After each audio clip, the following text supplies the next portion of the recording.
Ha to? Mula sampean ajeng napa saiki? Sampean ajeng napa? Kula tak takon. Lho, kowe wani karo Begawan Durna? Weh, lah biyen wani saiki wani. Ora tau aku ana wedine karo Durna. Yen ngono ngene, tak gawe sayembara. Oke, ora masalah. Gandeng aku karo kowe padha-padha ngalape lawan para Drupadi. Sapa sing iso kowe karo aku andon pupuh tegese Bandayuda. Oke.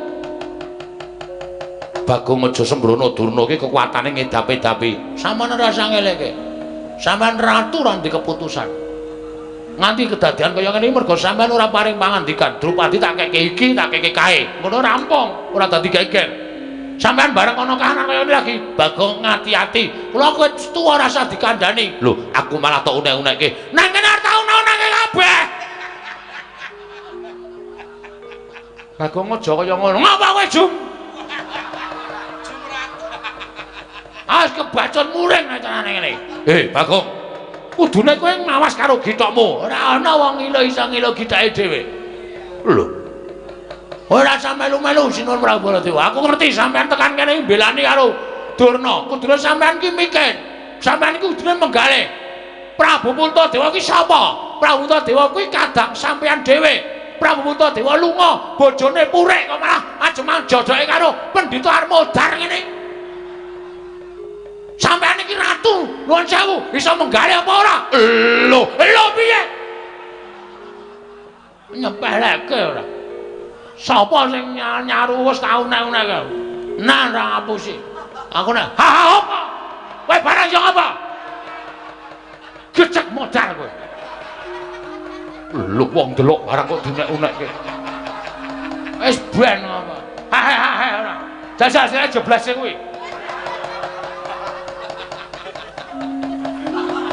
Nek ora ngene iki ora metu pangunek-uneke atiku. Ora. Nek pancen wani metu jaba. Oh iya. Oke. Metu jaba ya metu jaba. Ayo, neng lapangan utawa nang alun-alun negara Pandura ditemtoke. Kekuatane Bagong karo Begawan Durna iki menasa apa? Lakon legandang dening aku. Legandang jangan legandang.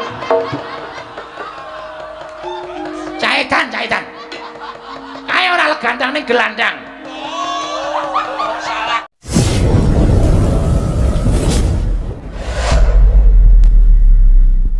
Bagong karana nggih mbok arang-arang pinanggih kalian Sinuwun Prabu ing Pancala. Iya.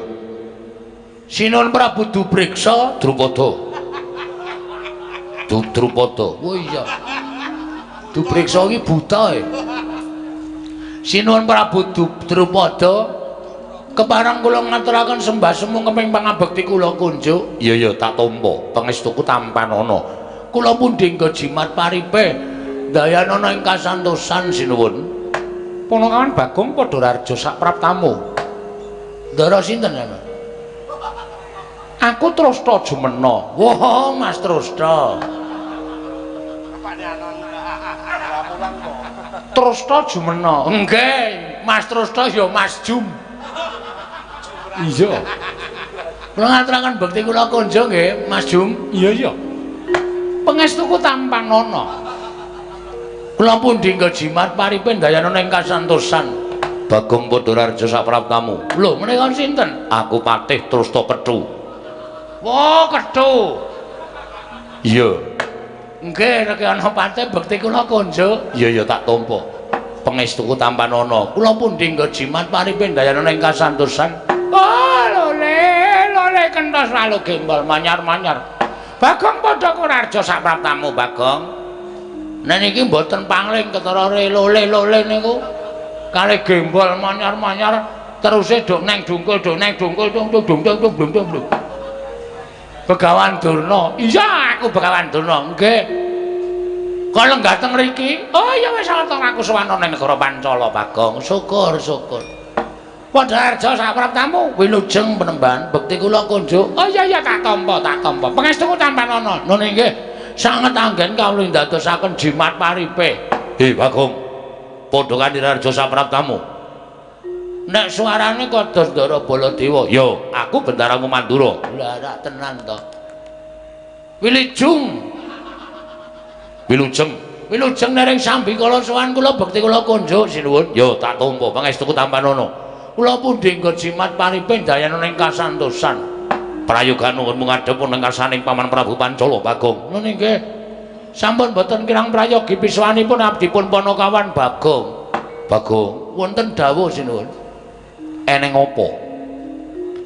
Janur gunung kadingaren ora kaya adat sabene arang-arang yen to Panakawaning Pandhawa kuwi sowan ning negara ing Pancala.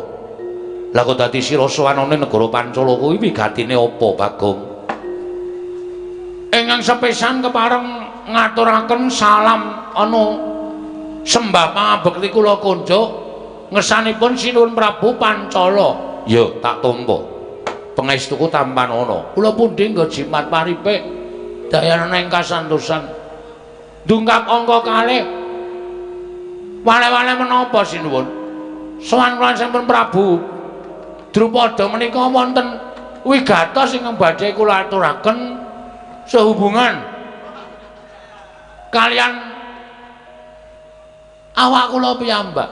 Lho piye to tegese piye ana wigati ngemagepokan karo awakmu dhewe iki tegese piye? Menika ngaten. Sowan kula sanipun Sun Prabu Drupada menika nyatakaken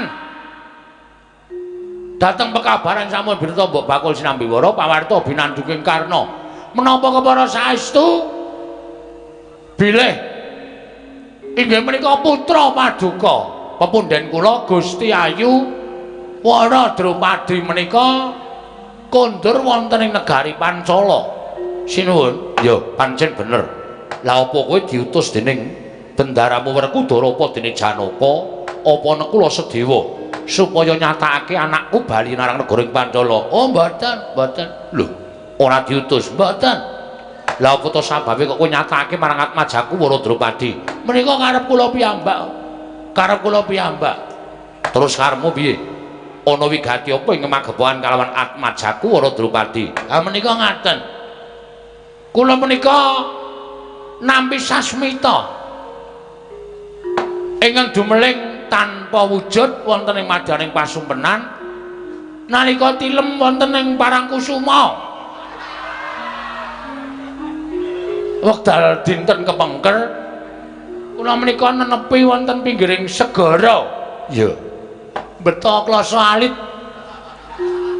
Kula tilem janjane nggih ajeng lek-lekane kok kelekaran niku karang angine ya kepenak terus maklak ilang saknalika kesadaran kula jebul kula menika manjing wonten ing madyaning pasumpenan. Lho manjing jroning pangimpen mekaten pinanggih kan setunggiling Jawata ingkang nuwun sewu radi boten ketingal peteng. Ya Jawata menika kala wau paring dawuh kalian kula, Bagong iki negara Ngamarta lagi ketaman pacoban.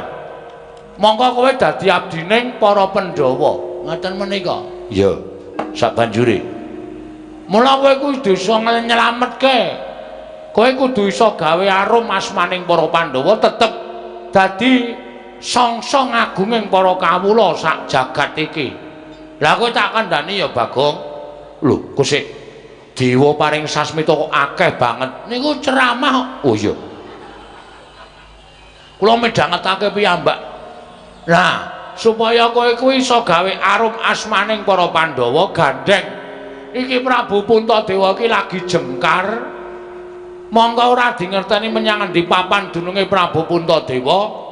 Lah Wara Drupadi iki garwane kondur ning Pancala. Aja nganti kucem asmaning Dewi Wara Drupadi, aja nganti kucem asmaning putri negara Ngamarta, prameswari negara Ngamarta.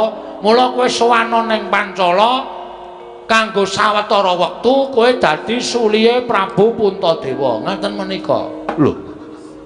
Kusik-kusik. Tegese dadi sulihe Sinuwun Puntadewa utawa anak Prabu Puntadewa iki tegese piye? Kula dhewe ya ora dong. Kula tumuli matur dewa wau. Nuwun sewu Pukulun. Kula dipun dadosaken sulih menika tegesipun kados pundi? Dewa wau niku paring dawuh ingkang dadosaken kula menika kaget. Inggih.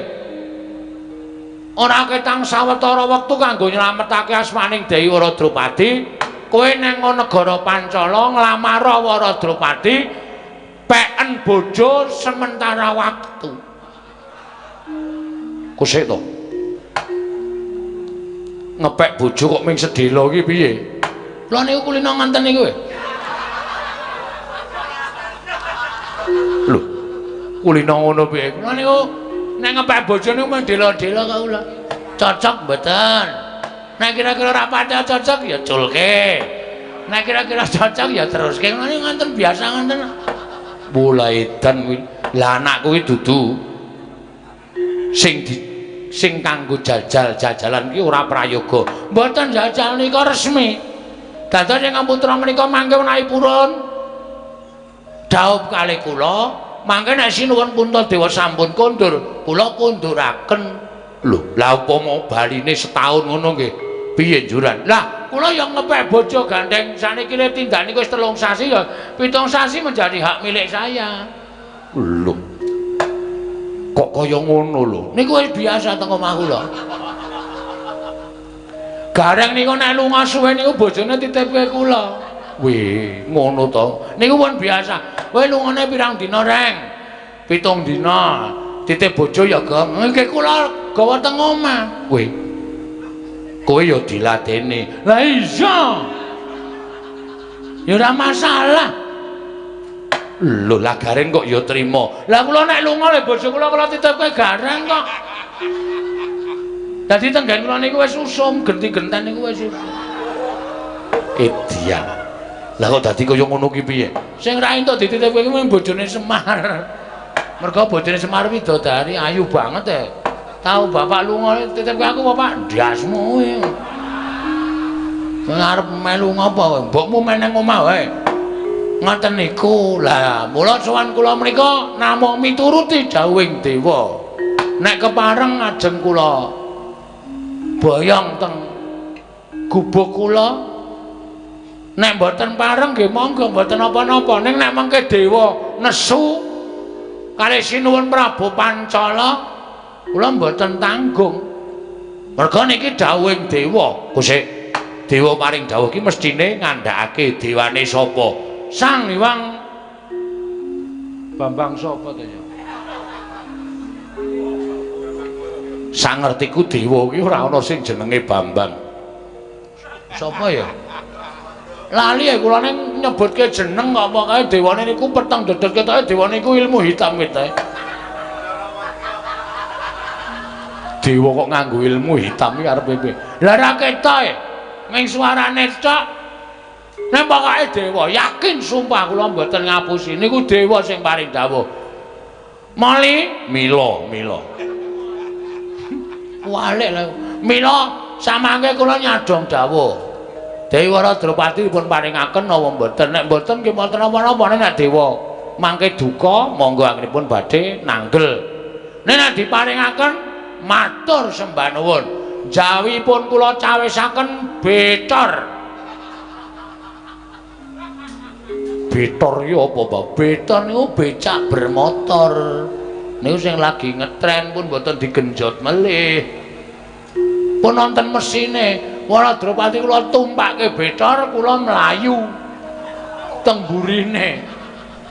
Lah kowe engko tekan omah mati. Oh iya, Dik. Nggih paling mboten kula numpak jejer kalih ingkang putra Waradrupadi. Bagong, wonten dawuh, "Kosik, bingung rasaku." Sebabe kowe ngerti yen to Yayi Peremban Durna, pandhita ing Sukalima rawuh mrene. Nggih, ngertos. Terus Begawan Durna rawuh mrene iki uga bakal nglamar Atmajaku Waradrupadi ingkang bali marang Projeng Pancala. Lah nek anakku tak paringake marang kowe engko mesti Durna ngamuk. Ning semono uga nek anakku tak paringke karo Begawan Durna, kowe mesti ngamuk. Jelas.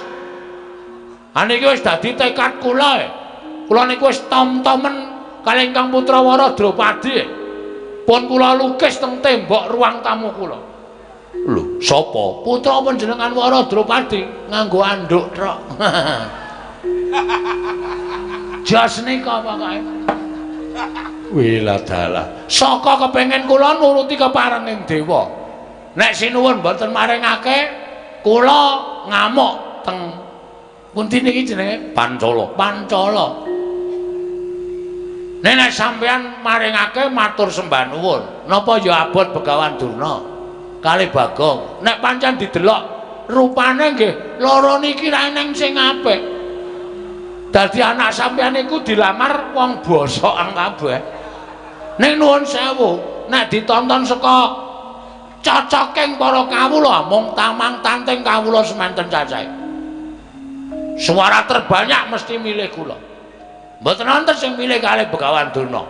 Mboten wonten kecuali nek swara niku swara bayaran mesti milih niki. Ning nek swara niku luar dari hati nurani mang biya arake. Kawula Pancala Bagong karo Drupadi apa Durna karo Drupadi mesti do muni Bagong karo Drupadi. 50%, 50% malah mesti do bengok Bagong karo Durna. Bagong karo Drupadi ngoten. Wiladalah iki bingung aku. Bingung sampean ketok ana bingung. Pertama wau pun bingung sampean wis ketok. Lakon kok Bagong rabi ngene ora gawe bingung apa ora pecandhase? Mula ya alon-alon mawon sak titahe waton tekan esuk sing penting wis dibayar ngoten mawon. Iya, kulane gumun suwe-suwe kok do njaluk lakon kok waton sak kepenake dhewe. Suwe-suwe iso lho, Bagong supet ngono iso. Niki wit pertama niku kula wis mikir terus piye iki gek mengko lakone piye. Mongko wis diweling, lumayang bebas mawon rasa pakem-pakeman sing penting Bagong rabi. Ya tak takoni rabi lho sapa? Ha monggo karing dawuh Bagong, anakku tak keke Durna apa tak keke Bagong? Ora ujar ora kaul. Nan kula nesu tenan teng mriki. Sampeyan ngerti to nek kula nesu, kula nguyuh sak nggon-nggon. Ben kratone pesing mbok men. Asli kula ora guyon niki.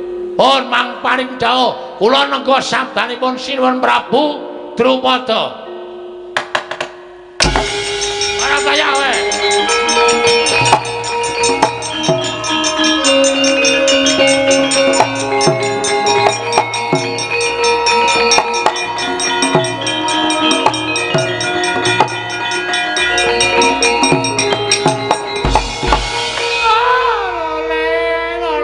Swalu gembol manyar-manyar duk neng dungkul wana tatyala salah sati wana. Lah kok dadi Bagong ucape kaya ngono karo Begawan Durna. Kowe wani sekecap pendho sekecap karo nata ing Pancala Prabu Drupada. Oh, anggep apa ing atase kowe derajate gedibal 17 wong arek nyala mripat. Ing atase kowe mung batur kok nglamar karo putra ratu ki ora ngilo karo githokmu, ora ngilo karo kahananmu kowe Bagong. Sik.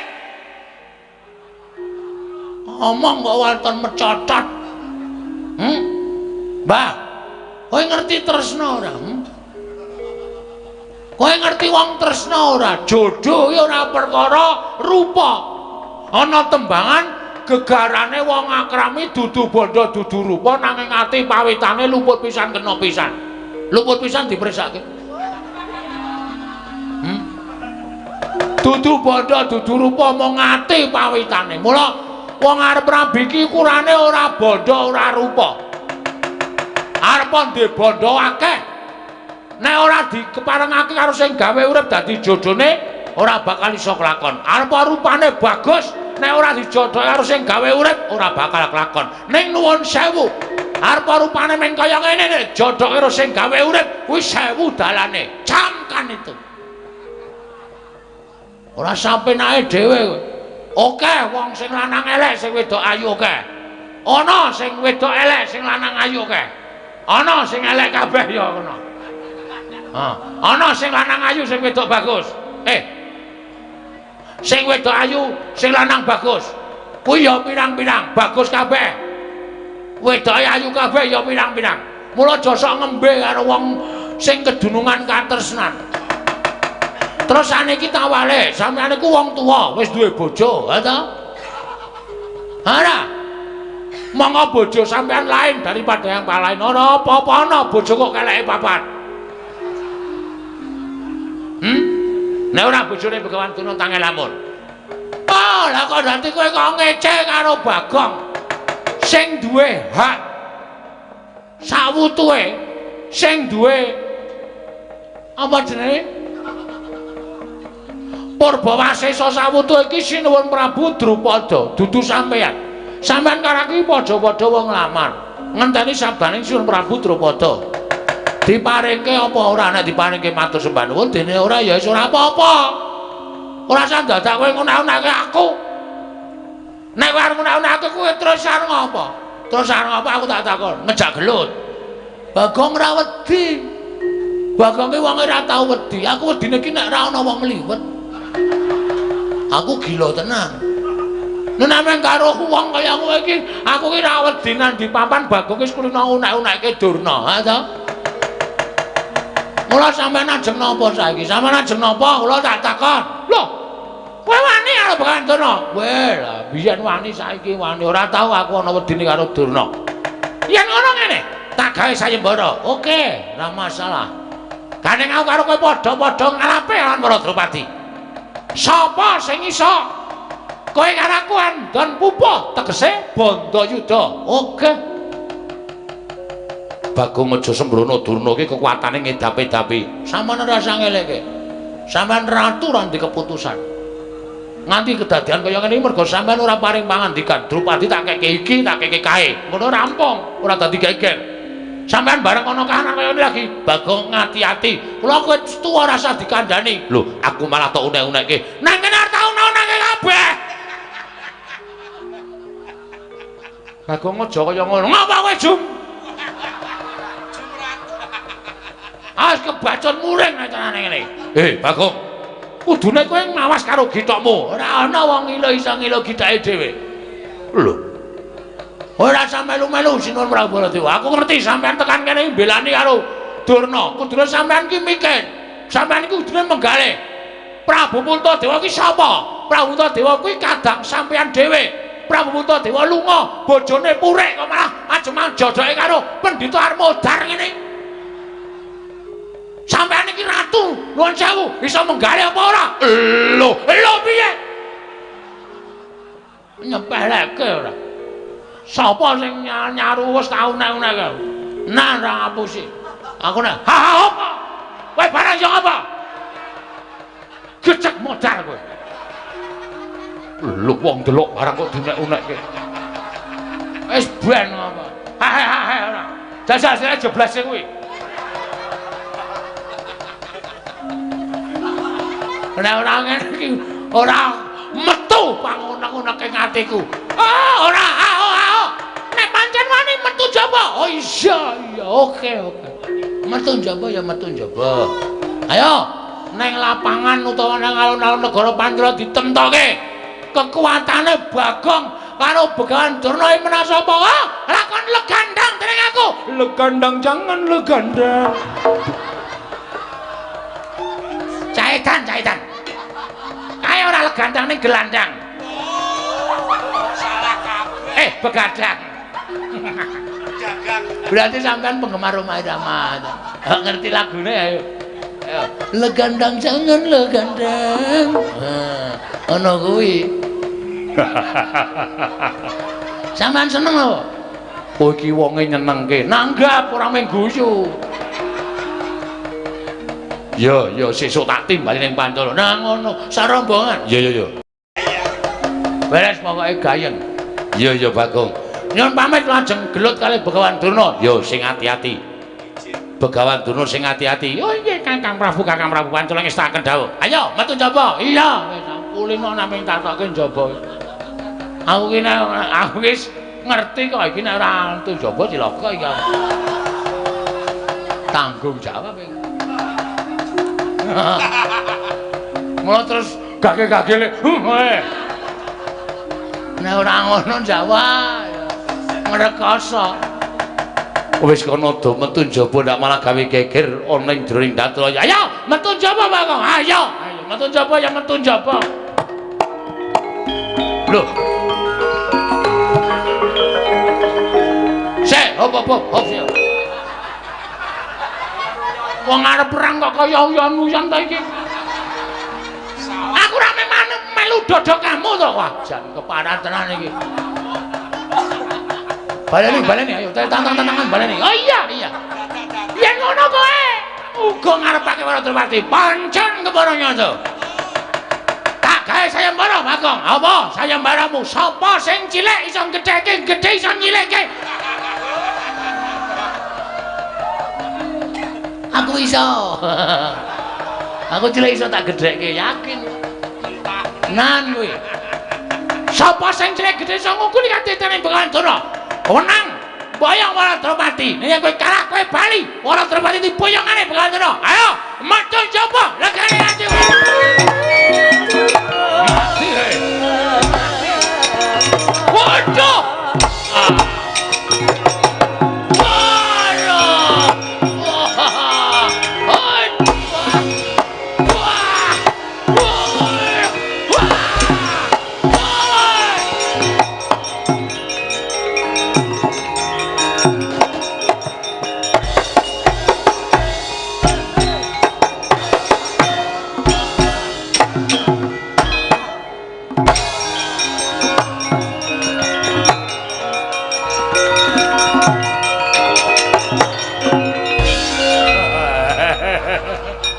Isin man kula kaisin piye?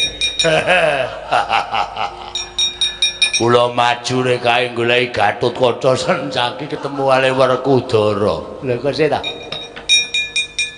Werkudara barang drene iki ngapa? Kakangne iki lagi lunga kok tekan kene. Lha duka. Omongane kaya wong mendem nika. Disaruk-saruk ora karo-karuan. Kula ditendangi kula manggaken. Mati kula. Ora mundur mawon isin. Kakang Penemban Durna. Pripun Dewate? Bagong mboten isa disingkirke. Kula aturi majeng wonten ing pabalan. Toh, Bagong ora minggah sok arep aku tiban cundha maneh mbok dadimu parat kowe.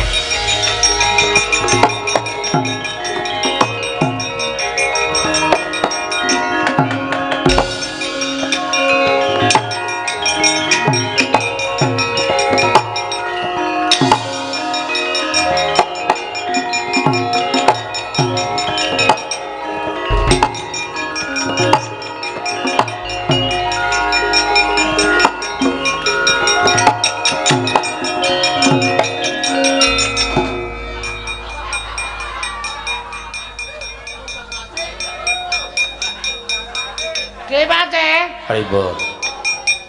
Ampun mriki lho. Lah pripun? Isin kula.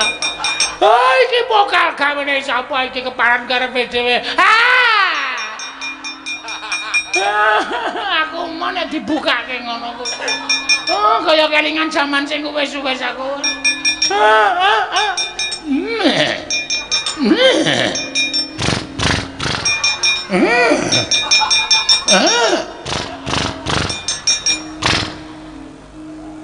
Kok le jembing.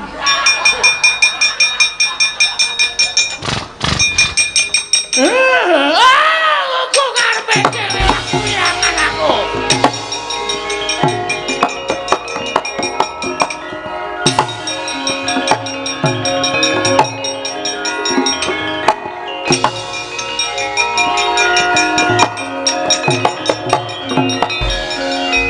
Bawa dulu terus nanti. Wirangan ger. Bagong gawe wirang wong sepirang-pirang. Bagong iso malik napa-napa. Lho, malik napa-napa pripun? Nek crita malah isin. Lho kok isin pripun? Bagong iso malik Setyaki, iso malik Gatotkaca, iso malik Werkudara. Bareng kula maju nggawa cundha maneh. Malik napa? Isin kula. Malik napa sampean nang bloko kali kula? Balik jaran. Oh, sengkun iki iblis. Malah ngomong-ngomongke ora. Mongkon jengking-jengking nika. Coba ora ana kula. Mesti wis nyelingkrek. Sampeyan niku cangkeme elek ora. Lho. Bagong kekuatane kaya ngoten. Oh, iki ngeri. Bawa. Yen manyen iso nambahi Kyai Nenggala aku meguru karo kowe, Pak.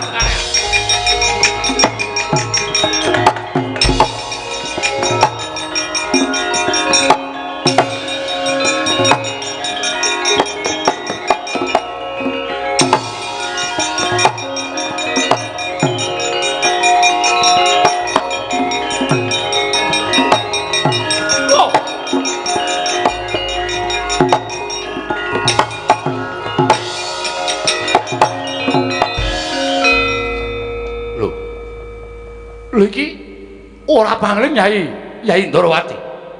Kanggo Prabu. Kula aturi sareng sawetawis. Ning mangsuk mono mangadil luwe ana sasminaning sun jagat masesane Bathara. Kanggo Prabu. Kanggo Prabu Baladewa kula aturi sareng. Kula aturi nyiram mawi tirtaning Banyuwangi. Modar. Menawi Kanggo Prabu lajeng tumuli ngligo Kyai Nenggala menika mboten prayogi kedadosanipun. Asu iki Bagong iki Bagong menungso ora tataran lha kok malih Ratu Ndorowati. Kanggo Prabu sampun paring pangandika ingkang mboten sadèrèng iki. Menika ingkang rayeng Ndorowati ya Prabu. Ingkang rayeng Ndorowati. Ndorowati dengkulmu mlocot. Dengkul panjenengan nggih mlocot.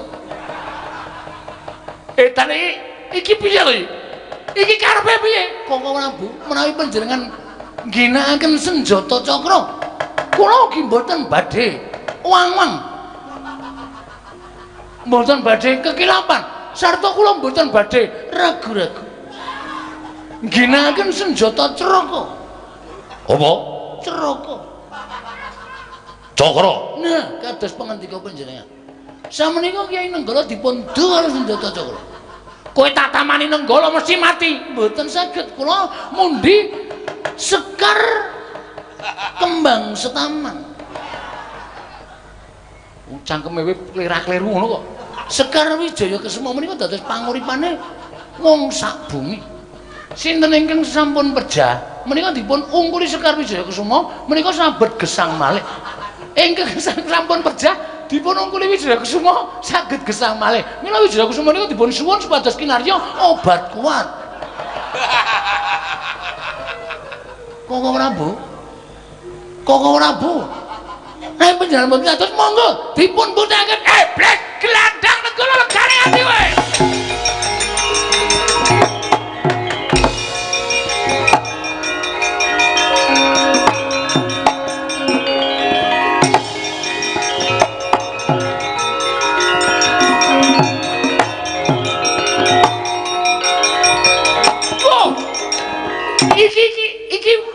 Iki dudu Janaka iki. Iki dudu Janaka ngrayong aku ae. Kanggo Prabu. Kanggo Prabu. Ingkang rayi Janaka. Kanggo Prabu Baladewa mlajar-mlajar wonten menapa.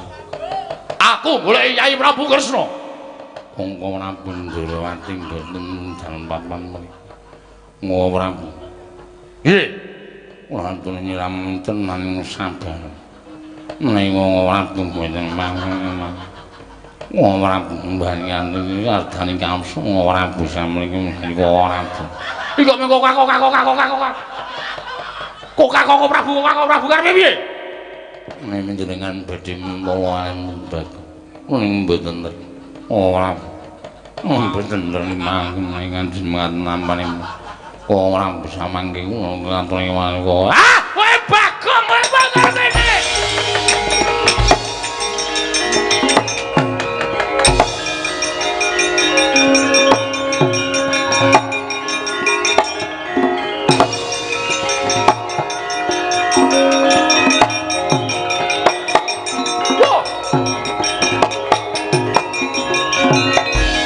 Pakde mlayu-mlayu napa Pakde? Pakde Mandura mlayu-mlayu nang ngopo, Pak? Nek pancen Pakde duwe kerepetan kandha karo Antasena, aku sing bakal nglampahi, Pakde. Anak kula nang Antasena. Aku anak kula nang Pakde.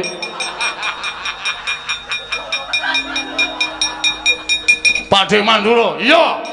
Pakde Bule, iya. Kowe ngerti Bagong ora? Sapa, Pakde? Kowe ngerti Bagong apa ora? Pakde ngeloi Bagong kok. Kusik. Saiki omong sing suwe. Omong sing suwe. Suwe. Lho, ora ngono. Omong sing akeh. Akeh. Antasena. Piye, Pakde? Antasena saka endi? Kasatriyan. Kasatriyanmu ngendi? Pringgondani. Anu. Ngrandu Gombala, Pakde. Antasena kok kasatriyane Pringgondani iki gosok. Karo omahe dhewe ora apali kowe. Pakde, omahku wis digusur, Pakde. Urung ding, Pakde. Kasatianku ngrandu Gumbala. Pakde goleki sapa? Goleki Budhe apa? Ora. Goleki Bagong. Bagong ora ana, Pakde. Kowe rasa ngapusi. Suaramu grok-grok kuwi Bagong. Kowe ora mikir nenggala dening aku. Aduh, Pakde, aku tak mlayu, Pakde.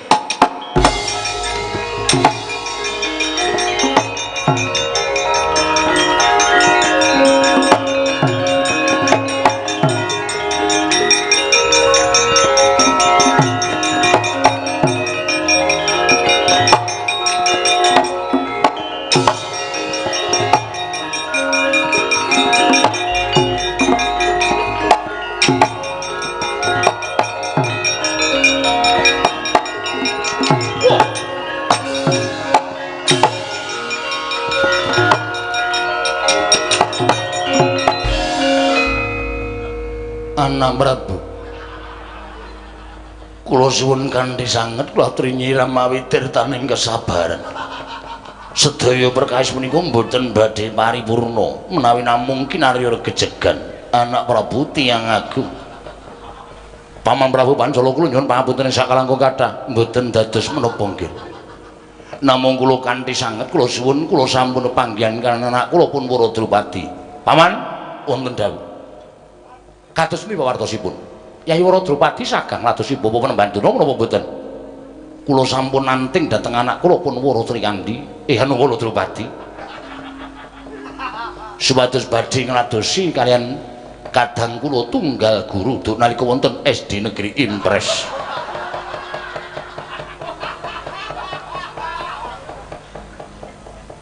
Setan. Tiwas tak basani. Menos ratatanan gugu karepe dhewe menungso kranjingan. Wah, lah kok kowe iki ngobrak-obrak karo asmaning Paman Prabu Pancala. Malih ora kowe? Kowe malih apa ora? Ora gelem malih aja lawan kendharat ning tangane Baladewa. Nggih, Bu. Tiyang Agung Baladewa. Menawi panjenenganipun tiyang agung Mandura menika mboten kersa angendhak dhateng kamurkanipun, menapa badhe kula wadulaken dhateng tiyang listrik. Lah tenan to. Lah tenan kowe pate. Ayo, pokoke entekke wayange.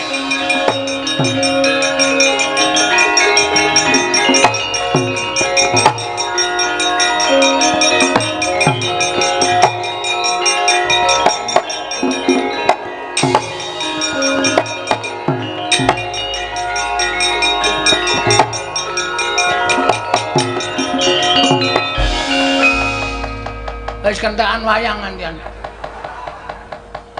Sing nang eblek wis tak tokke kabeh.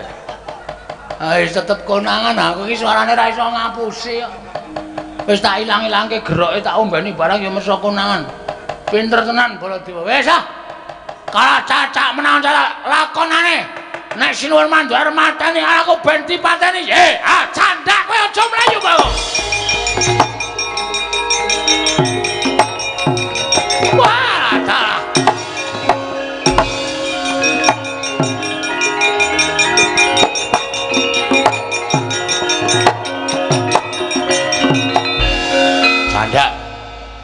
Kecandak kowe saiki. Bar mlayu nang ndi? Ora mlayu wis ora ana dalane. Ayo saiki kowe manut ora? Manut pripun? Kowe bali. Nyaketen niku bali. Yo. Wis ora ana ojek.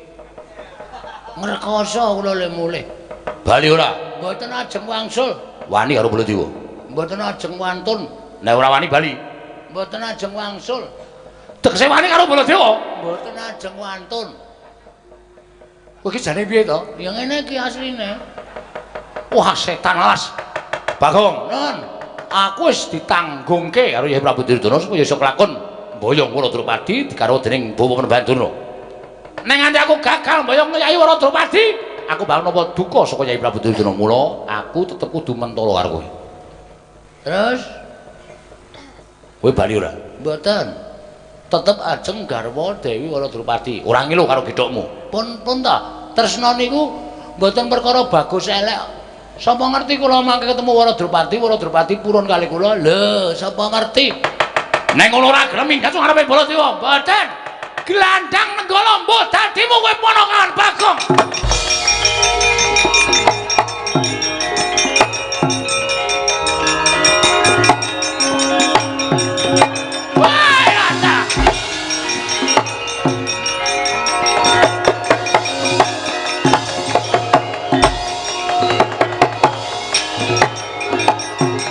Weh ana sing ora setuju siji.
Marwa sing sang katriku mulung mangrempaking wadya Kurdakura rera nanggana magawe gelar Bagong wonten dawuh aku ngaturke panuwun dina sira bisa gawe srana munduring para Sata Kurawa Begawan Durna medeni anak Prabu Mandura. Nggih. Sak kamat-kamat sinuwun. Gandeng sayembara ingkang sekawit nalindring Pancala melu mirengake marang upataning Begawan Durna. Nyatane sira Bagong ingkang bisa ngundurake Kurawa lan iso menang lawan Begawan Durna. Nggih. Mula netepi marang sumpah ingkang wis aku nalika semana melu mirengake Atmajaku bakal paringake kowe. Serius? Iya tenan. Ya nek rika kurun, nek mboten purun, mula Drupadi bakal timbali ana ing kene supaya adu arep karo kowe ponakan Bagong. Aduh. Ora nggo jungkat cilik. Arep jungkatan sik. Wis ora sandadak kowe macak.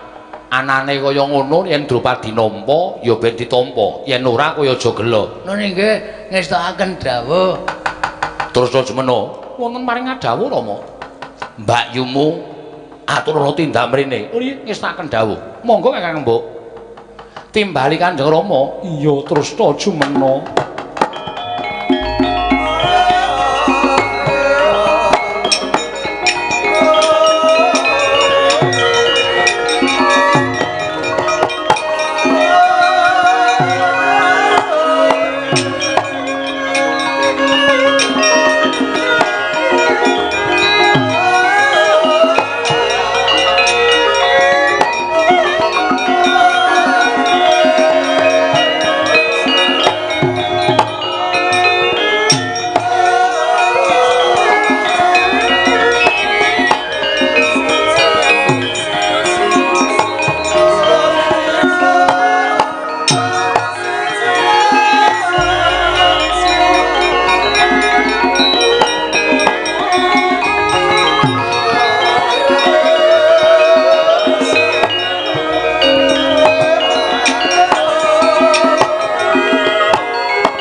Wanodya Yutama ngambar arum Ngambar arum sang kusuma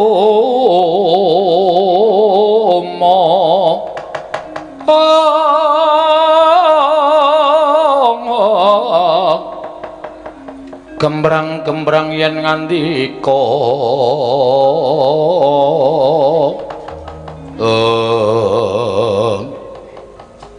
Drupadi wonten paring dawuh Kanjeng Rama ning ngarepamu kuwi sapa menika Panakawan Bagong ingkang wis bisa gawe tentrem negara ing Pancala merga saka pamutahe Begawan Durna mesti wae yen kowe tak tanting supaya tak rabai karo Durna mesti ora gelem trimah pejah mula gandeng kowe ora gelem tak rabai karo Begawan Durna mongko ing bisa ngundurake Begawan Durna mau Bagong mongko Bagong duwe niat ngayomi marang kowe sak jroning kowe ditinggal karo bojomu ya kuwi anak Prabu Ngamarta mekaten Kanjeng Rama iya menapa dipun keparengaken kula sak rembag lumiyen kalian Bagong ya sakarepmu kono aku tak nglungani papan kene rembuken sing kanthi apik-apik nggih ngestaken dawuh wis kono Bagong nun penake durung apa-apa wis kon menake Panakawan Bagong wonten dawuh moro saiki tak takoni niatmu apa nggone bakal kepengin ngayomi kelawan aku satampang karamasane angel tenan nek omongne karo wong wedok iki nek lagi pertama kaya ilate iki kaku sak pengkeripun sinuwun Prabu Puntadewa kula nika namung badhe ngreksa asma panjenengan tegese ampun ngantos disenggol dening priya sanes ampun ngantos dipun kajengaken dening priya sanes mila niki sisteme kawin kontrak tegese piye kula dados garwa panjenengan ning mengke nek sinuwun Puntadewa menika sampun rawuh kula kedah ngawon panjenengan kula aturaken sinuwun Prabu Darma Kusuma lah upama nggone tindak kuwi setahun panjenengan dadi bojo kula setahun yen lil tindak 2 tahun dadi bojo kula 2 tahun yen nganti ana apa-apa upamane sing jeneng tresna kuwi jaran saka kulina aku campur karo kowe saking kulinane terus aku yo ketukuran rasa tresna sing gedhe nek upama aku terus iki mung upama lho aku duwe anak karo kowe piye sesuk nek Sinuwun Puntadewa rawuh anake dipacul ndase kuwi jenenge ora duwe rasa kamanungsan nek upama Sinuwun Puntadewa gelem nampa ya wis ra apa-apa anakmu tak monge monggo daripada kula mong dadi kere lho sampeyan sing momong iya berarti ya wis mbangane aku dipek ratu kono-kono akeh sing padha ngayunake kelawan aku kowe becik nek aku urip karo kowe Bagong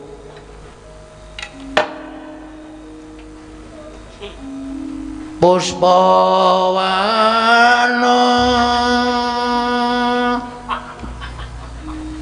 Alayu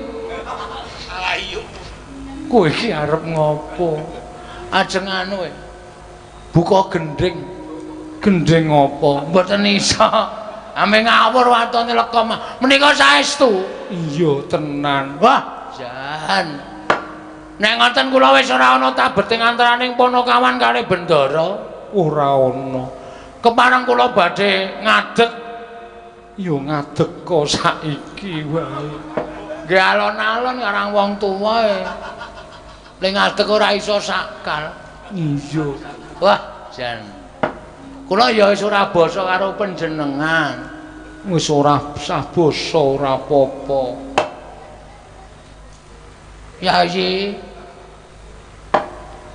Wara Drupadi Kakang Mas Bagong wonten dawuh Nyes.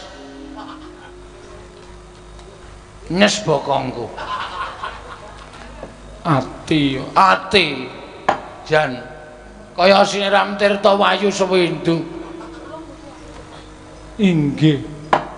Iki terus apa liar jagongan iki meneh lapangan ngene iki? Hah? Apa ya ora ana tempat ngopi lah paling ora. Berdua. Lho. Kowe pesen kopi, sing kopine iso ana gambar I love you. Terus monggo aku sing nyeruput. Wonten Pancala mriki wonten papan kados mekaten. Naminipun Pan Cafe. Ben saya awur-awuran wisan iki. Nah ngono ayo mlebu jroning Taman Sari wae ya. Inggih ngestaken dawuh. Engko aku lungguh kowe ning jejerku. Gandeng aku sarep rabi karo kowe. Berarti kan abdi-abdiku kae ya ngladeni karo aku. Mestinipun mekaten. Nah, alhamdulillah. Iso apa-apa iki. Biasane ning omah meh dikongkon bojoku. Bojoku saploke ra iso mlaku kae. Nek akon sak penake dhewe ming nutuki cangkir tek. Minta minum. Teng, minta makan. Aku padake baby panggang. Baby sister. Inggih monggo Kamas. Aja Raden. Kamas wae. Inggih kula dherekaken manjing wonten ing Taman Sari. Yo. Mangkat yo. Inggih monggo kula dherekaken. Yo ayo yoan. Inggih. Monggo. Mlaku bareng ya. Inggih. Aku gandeng. Gandeng yo kena, ngrangkul yo kena. Ayo ora. Aku mau nek ngrangkul. Aku nek ngrangkul kene iki tanganku turah. Nritik terusan. Nyok ngeceki apa-apa. Nggih. Ya mlaku bareng wae ya. Monggo kula dherekaken Raden meneh.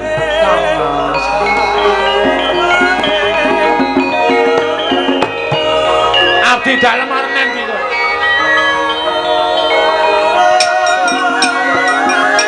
Oh. Jagat wasane Bathara, Werkudara. Nggih. Lah kok bener kendikaning Kakang Semar? Pun Kakang lan Siadi ketungkul ngupadi menyang dilenggahi Nyai Prabu Darmakusuma nanging ora menggaleki lawan Nyai Prawadrupadi. Yo. Mulayu Dimas, apa kang dadi aturing Kakang Semar kuwi diestokake sranane sowan luwih dhisik ora ketang sedhela ana ing negara ing Pancala. Nanjing kelawan garwa ing Ngamarta. Wah, yen pancen kaya mangkono. Aku mengkari manut ayu Kresna kakangku tak dherekke jlamprung aja nganti keri. Semar anakmu dikanthi. Nggih.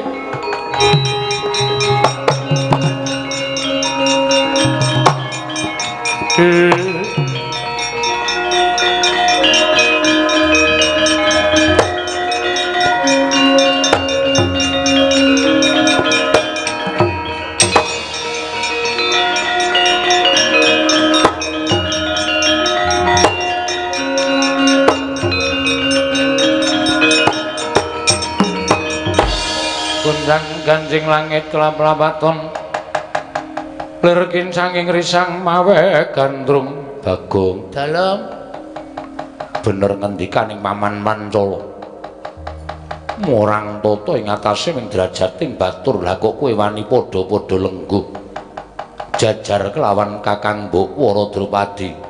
Nyuwun pangapunten kula menika namung sadermi ngayomi ing atase mung ngayomi marang bendaramu wae kok kowe lungguhmu jejer kelawan Prameswari Ngamarta. Kula mboten nyuwun ning gandeng Dewi Waradrupadi sing kepareng dawuh kali kula supaya lenggah jejer kula niku jare ya pekewo. Lah niki lho tangan kula isih abang-abang dijiwiti terus. Napa mboten nganyelke? Yen ngono kowe wis kurang ajar karo Kakang Mbok Waradrupadi. Mboten kurang ajar. Kadanging pun Kakang Yayi Janaka sing gedhe pangapuramu ya Dimas Kaya ngapa ta rasane ngatasé aku tininggal dening guru lakiku nganti tekan 3 candra suwene. Dene ana wong kang gelem ngayomi marang aku. Malah kepara kebeneran to Dimas aja ngruputke karo Bagong. Kakang Bu, mestinipun boten kados mekaten lampanipun. Panjenengan menika prameswari negari Ngamarta. Teka Bagong wantun nyala wetah dhateng jengandika lenggah jajar kados mekaten. Malah semunipun radi boten wonten ginggangipun antawisipun jengandikanipun lenggah kaliyan pun Bagong. Pancen aku ingkang njaluk supaya Bagong lungguh jejer kelawan aku ya nyatane bareng Bagong jejeri kelawan aku. Atiku krasa tentrem, atiku krasa ayem yayi. Ngandel ora senengane kok maido arep rupane kaya ngene iki. Ning gedhe dayane Bagong bali ora. Ora. Lho, ora basa. Ora basa wae sampeyan nyatane ketok nek ajeng meri karo ketrimane uripe Bagong kok. Pokoke aku arep nang kene sak teruse, nek ora sak teruse ya sak timbule Ndara Puntadewa kula ajeng teng mriki ngayomi karo Dewi Wara Drupadi. Yen ngono kowe wani karo Janaka sing tak wedeni apamu kene marganing patimu Bagong.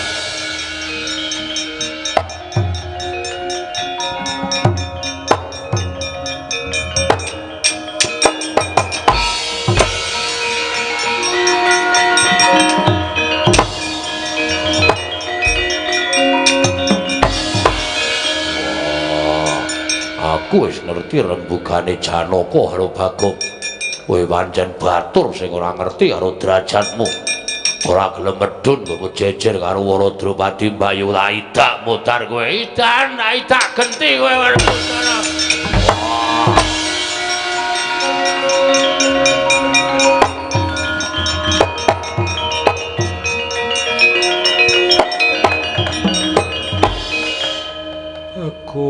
Bagong saya gawe pangeram-eram ing ngatasé satriya-satriya Ngamarta lah kok mbok kalahake. Lenggah sik ya sayang. Iya. Aku nek ora ngladeni wong-wong kae ndak dikira aku wong jiring getih wedi mati. Iya Bagong. Mengko sak rampung aku nandangi Janaka karo Werkudara, aku kembali ke sini. Iya wis kono kepenakno. Tandangane rak tuman wae.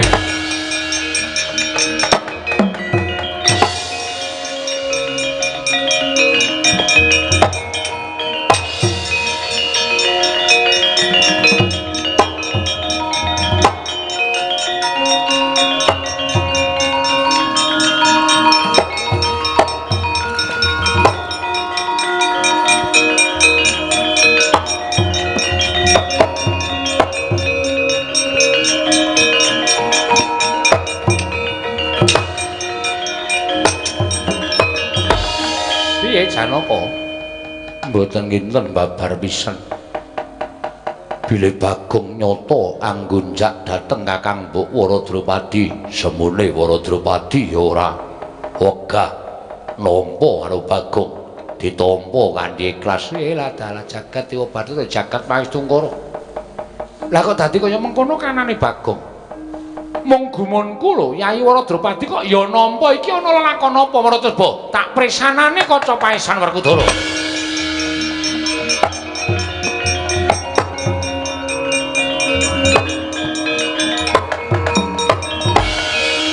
Ya jagat paesane ngubut ora wayah ndara jagat. Lah kok isa-isane nglakoni? Resna kakang kowe ning apa? Sawise mrisani kaca paesan teka mesem kaya lega penggalih Kresna kakangku. Janaka wonten paring adhawu Werkudara. Nggih. Bagong kaya adhep ana. Ning aja kowe gendak sikul karo Bagong. Parmaduka Kanjeng Koko Prabu Janaka luwih-luwih. Kowe sumengkema ning pepadaning Bagong kae njaluka mati wong loro. Wah iya.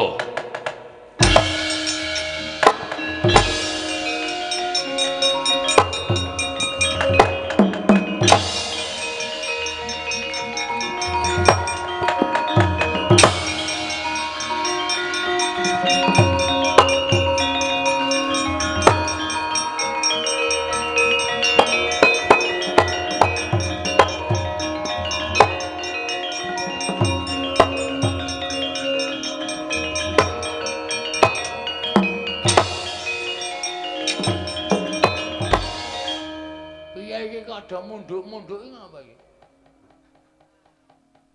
Bagong.